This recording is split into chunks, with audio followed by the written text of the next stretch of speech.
Gözü giriyen olacaksan, yüreği kan olacaksan, beni attın yine dilber, yine pişman olacaksan. Gözü giriyen olacaksan, yüreği kan olacaksan, beni attın yine dilber, yine pişman olacaksan.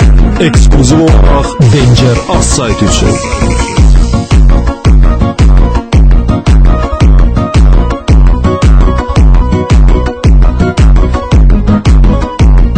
Ferit Azeri təqdim edir. Eşkilə çağlayacaqsan, yüreğini dağlayacaqsan, geceler ağlayacaksan, yine pişman olacaksan. Gözlerin gülmeyi bağlar, hani o gülen dodaklar, düşen de yadına kabaklar, yine pişman olacaksan.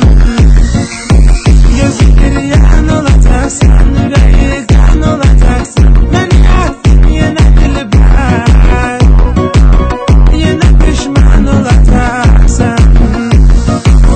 Gözü giriyen olacaksan, yüreği kan olacaksan, beni attın yine dilber, yine pişman olacaksan.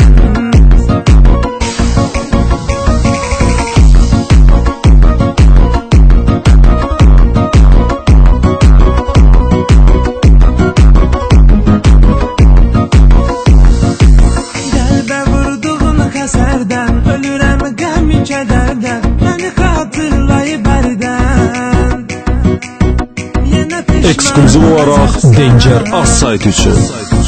Çətin məni unudasan, bu çətin bir deyil asan, o qədər pişman olmasan, yenə pişman olacaqsan. Gözü giriyen olacaksan, yüreği kan olacaksan, beni attın yine dilber, yine pişman olacaksan. Gözü giriyen olacaksan, yüreği kan olacaksan, beni attın yine dilber, yine pişman olacaksan.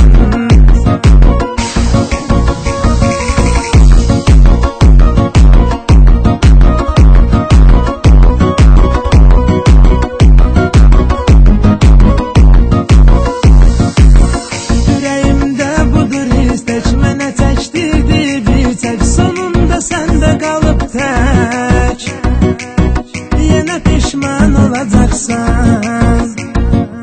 Çarəni axtaracaqsan, mənə sən yalvaracaqsan, yüreğini yaracaqsan, yenə pişman olacaqsan. Gözü giriyen olacaksan, yüreği kan olacaksan, beni attın yine dilber, yine pişman Ekskluziv olarak olacaksan. Danger az sayt üçün. Gözü